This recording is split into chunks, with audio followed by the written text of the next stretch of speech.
오늘은 2023년 1월 9일 월요일이 되겠습니다. 이재명이요, 일정을 다 비우고 10일 날 소환의 조사에 응하기 위해서 총력 대비를 하고 있고요. 비상대책위원들, 최고위원들, 또 무슨 당직자들, 의원들, 친명계 의원들, 거기다가 개딸들 있죠, 개딸들. 다 성남지청, 조그만 지청으로 전부 몰려가서 같이 응원하러 간다는 겁니다. 압박하러 간다는 겁니다. 그렇다고 해서 압박당할 검찰, 요즘 검찰이 압박당할 검찰입니까? 법과 원칙에 따라서 가는 검찰입니다. 예, 거기에 가서 이재명은 매번 이런 일이 있을 때마다 당당히 임할 것. 저번에 제가 그 뉴스를 봤는데, 안동에 처음 통보 받았을 때, 안동에서 나 어저께 소환 통보를 받았습니다 하면서 그냥 윤석열 대통령을 비난하고 검찰을 비난하고 그러면서 당당하게 조사받겠습니다 이렇게 얘기를 했거든요. 당당하게 임하겠다고 했습니다. 그래놓고 슬쩍 꼬리 내렸죠. 그리고 어디로 갔겠습니까? 광주로 내려갔죠. 광주가 거기 생기는 데입니까? 거기 났다고 줄곧 하면 광주를 가고 그럽니까? 아, 이번에 나경원이 말이죠. 나경원 씨 그것도 광주 방송에서 한 거 아닙니까? KBC라고 해서 저는 KBS로 착각을 했었어요. 그러니까 광주 방송, 지역 방송에서 왜 중앙에 있는 언론인, 특히 국민의힘 언론인을 그렇게 합니까? 여론조사를 하고 막 해서 1등으로 올리고 그럽니까? 또 한 가지, 이준석이 맨날 가면 KSC입니다.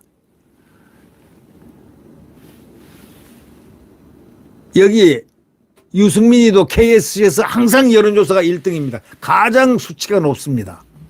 왜 그럴까요? 그 광주방송은 왜, 그러면서 아예 광주방송이라 하지 말고 서울방송이라고 해서 하나 내지 그래요. 서울방송. 왜 서울에 있는 사람들을 계속, 그것도 특히 국민의 힘을 갖다가 겨냥해가지고 소위 몇 등이다, 이준석이가 1위다, 이런 거, 유승민이가 1위다, 이런 걸 주로 냅니까? 이번에는 나경원을 또 거기에 부상을 시키고, 이유가 뭡니까?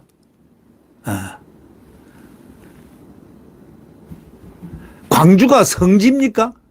대한민국 도시에 불과한 거 아닙니까? 거기가 무슨 성지입니까? 망월동 묘지 있다고요? 성지입니까?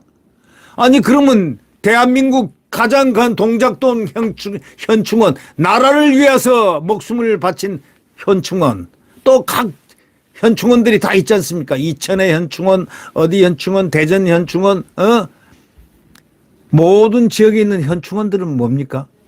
다 성지 아닙니까? 다. 성지는 거기만 성지죠, 거기만. 묘역만 성지죠. 아니, 왜들 이준석이도 껐떡하면 하면 광주에 나가서 무등산에 올랐습니다. 광주에 내려갔다고. 아니, 광주에 왜 갑니까? 광주에 가면 떡이 생깁니까? 이재명이가 그리고 이제 10일 날 일정 비우고 검찰 출석에 대비해서 총력 대비를 하고 있다고 언론에 났습니다. 10일 오전 10시 30분에 검찰 출석을 하는데 당당히 할 것을 강조하고 있습니다. 그 조홍천 의원이 이렇게 얘기했습니다. 민주당. 이재명 사법 리스크가 개인 문제 아니냐. 아니, 개인 문제인데 왜 당신이 자꾸 이 당을 끌고 당직자들 끌고 국회의원 최고위원들 끌고 다 가는 이유가 뭐냐, 이런 얘기입니다. 성남FC 후원금 의혹이 이게 자기 시장 때 생긴 일 아니겠습니까? 10일 검찰 출석을 앞둔 가운데 공식 일정을 비우고 본격적인 대비에 돌입을 했다고 합니다. 총력 대비요?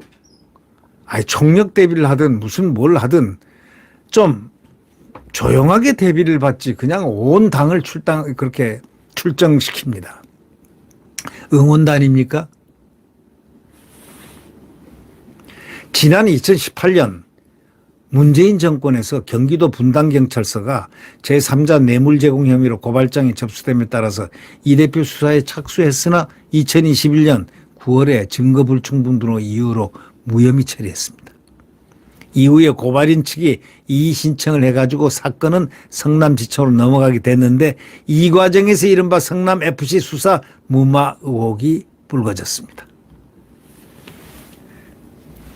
그때 수사를 이 박은정이라는 성남지청장이 보안 수사가 필요하다는 수사팀 요청을 싹 거절했습니다. 해당 사건 수사를 담당했던 박하영 차장검사가 화가 나서 참지 못하고 사의를 표명하고 사표를 던지고 나갔습니다. 박은정이가 누군지 아시죠? 추미애의 가장 애지중지였던 법무부에 있었던 출세한 사람입니다. 그때 이 박은정이가 이 정권이 만약에 그대로 있었으면 그 다음 검사장입니다. 예. 이런 사람들이 검찰에 간부를 했으니 이게 되겠습니까 이게? 아울러 이 대표가 당당하게 검찰 조사에 임할 것을 강조했으니까 10일 공개 출석할 가능성도 큰 상황인데, 예? 이 대표가 검찰에 공개 출석하느냐는 취재진 질문에 이 대표는 당당히 출석해서 입장을 말한다고 했다. 안호영 민주당 수석 대변인이 얘기했습니다. 구체적으로 누구와 갈지 어떻게 갈지는 지켜봐야 한다 이랬습니다. 근데 어저께 딱 보니까 최고위원, 당뇨들, 친명계 의원들 거기다 개딸들도 가기로 했다고 합니다. 이야, 이건 정말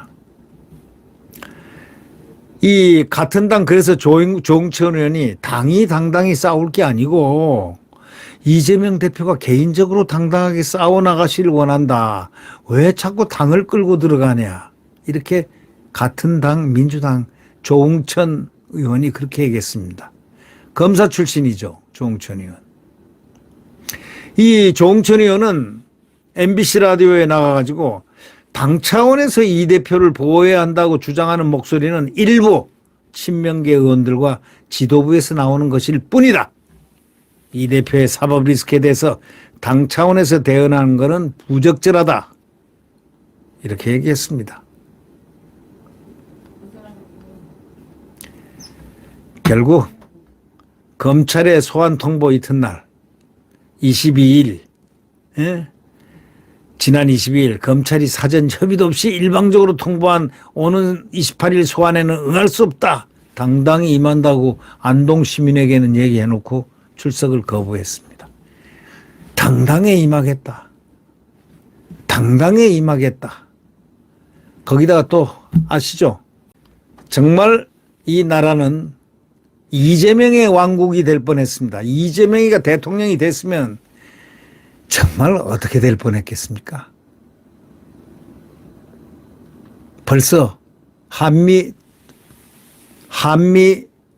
동맹 철폐 선언을 했을 겁니다.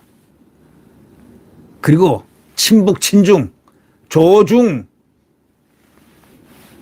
동맹을 또 맺었을 겁니다. 그리고 이 나라는 어떤 나라의 헌법이 정지됐을 겁니다. 무슨 나라가 됐을까요? 공산주의를 지향하는 나라, 사회주의를 지향하는 나라가 안 됐겠습니까? 하는 처사를 보십시오. 어떻게 됐을까요? 궁금하지 않습니까?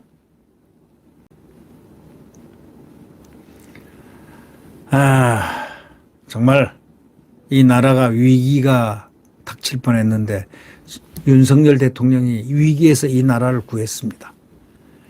그때 윤석열 대통령이 대통령 되는 것은 국민의 힘 때문에 된 게 아닙니다. 국민들이 그를 지지율 1위 지속적으로 내면서 국민들이 지원했습니다.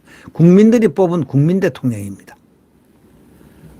네, 우리 열심히 서포트해서 대한민국이 바로 설 수 있도록 윤석열 대통령을 혼신을 다해서 우리가 밀어야 되겠습니다.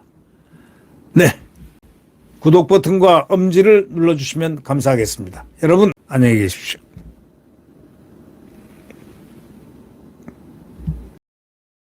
네.